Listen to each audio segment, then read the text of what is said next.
all that time, okay, so the mic was off. Okay, so what I was talking about was the direction of the movements, the angular positions. One of the things I talked about that you probably didn't hear was the ergonomics of the sword.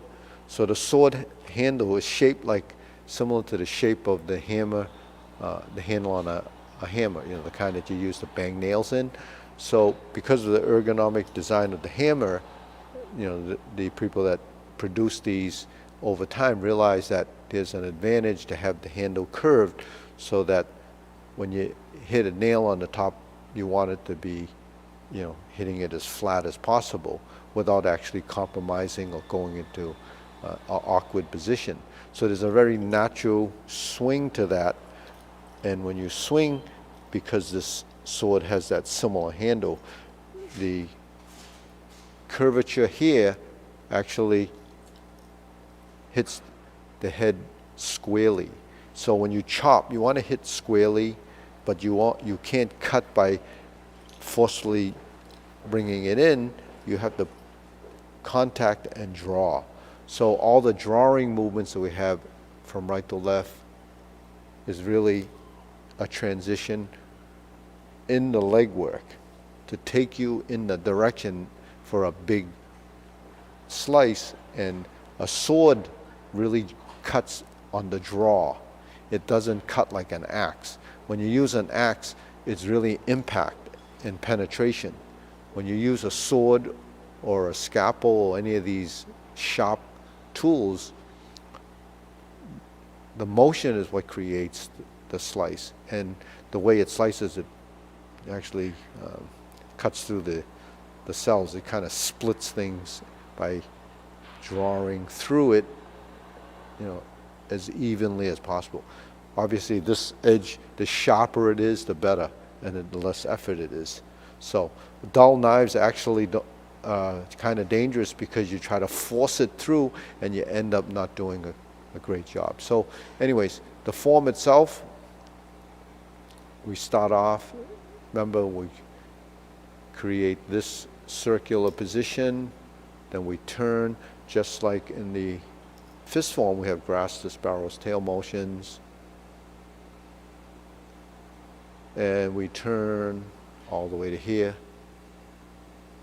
And we have a brush knee. Sit back. Here's your hoop. And then we're going to go to the suspended position. 1, 2. Let me go in front of this mirror here so you can see I'm going. I think you can see this on the camera. I'm not sure.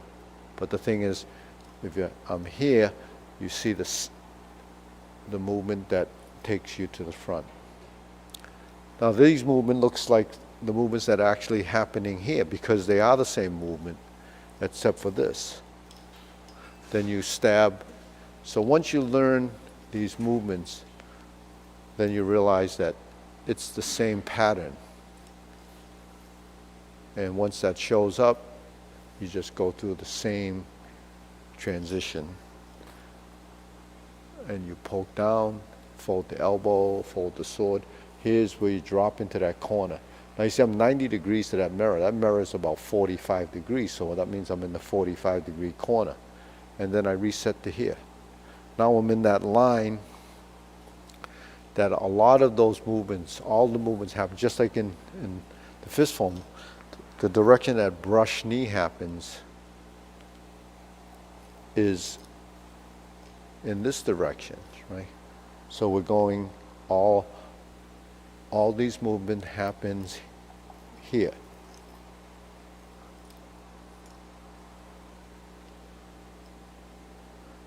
And I go 180 degrees and I do it on this side.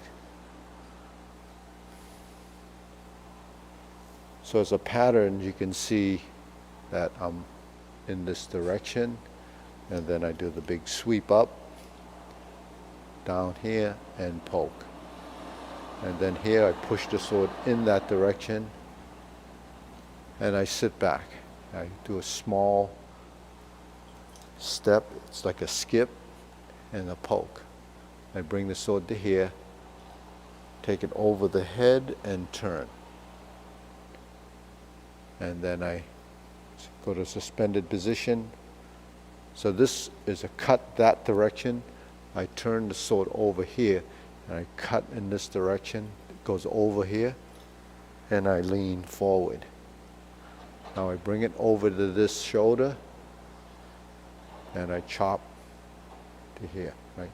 So I'm here, 1, 2, 3, 4, to here, and then the blade goes outward, and I'm like this. So you see the blade? 1, 2, and then I twist. The blade is out, go over the head, and then I face this direction, and I'm here. 1, 2, 3. I turn 1, 2, 3, and I poke. If I pull back and I cut like this, you can see that the hand's moving like this. 1, 2, 3, 1, 2, 3, and I sit back and I turn again. 1, 2. There's your pressing block. I turn, poke, lift it over, cut to the waist, and I spin, and here again, and it slices around. Then I take a step forward, sit back, pivot, so this foot's facing that mirror. I square it up, this goes over there. I'm here, and I poke. I sit back, I turn, switch feet, and lean. Turn, switch feet. So that's like a hop cross step. Then I'm here. 1, 2, 3. Step up, turn, diagonal flying, step up, chop. Put your sword against the palm of your hand, sit back, shift your weight, adjust this foot, chop down, poke. 1, 2, 3. Here's that 10-degree slice. Turn it this way. Horse stance. Cut up. Sit back. Turn. One time. Here. Here. Poke. Step. Poke. Sink. I'm going to go to my right toward the mirror. Then I'm going to step through center and switch hands. And the hands go like this. Go through center, back to the mirror, back to the corner. 1, step. Stab low, turn and chop. Slice around. 1, 2, 1, 2, 45, 45, 1, 2, 3, over the neck, left hand, diagonal flying, similar to this 45 line, tuck it in here, over the shoulder, left cut, this way, this way. Take it over the waist or over the shoulder. This is like a brush knee, chop.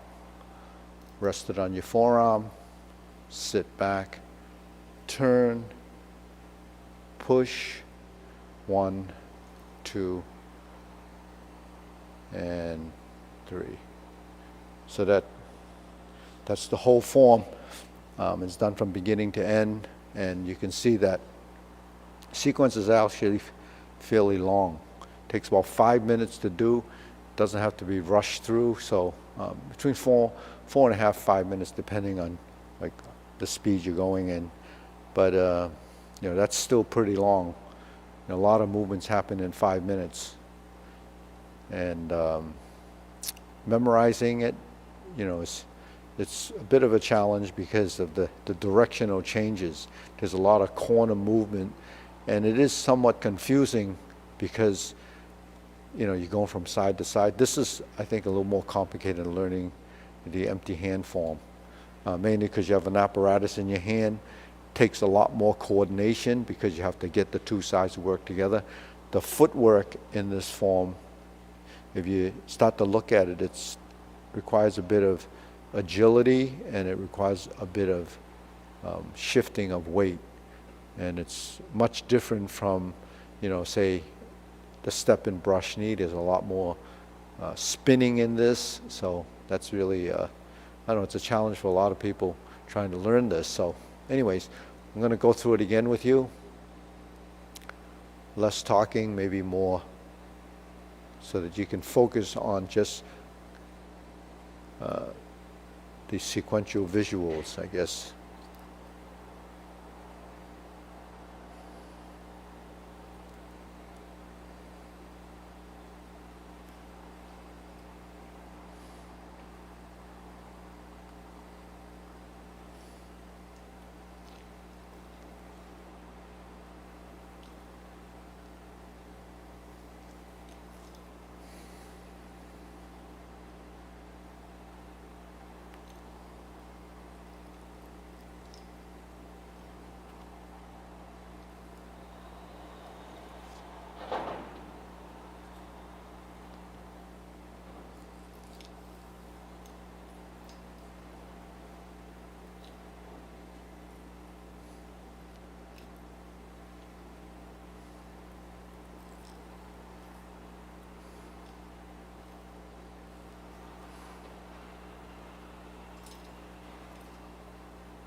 So here, after I do this,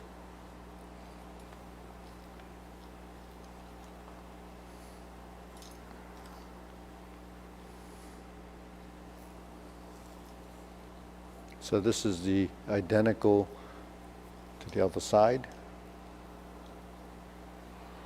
except for those two movements, and we do the skip.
So here, we're going to go over here.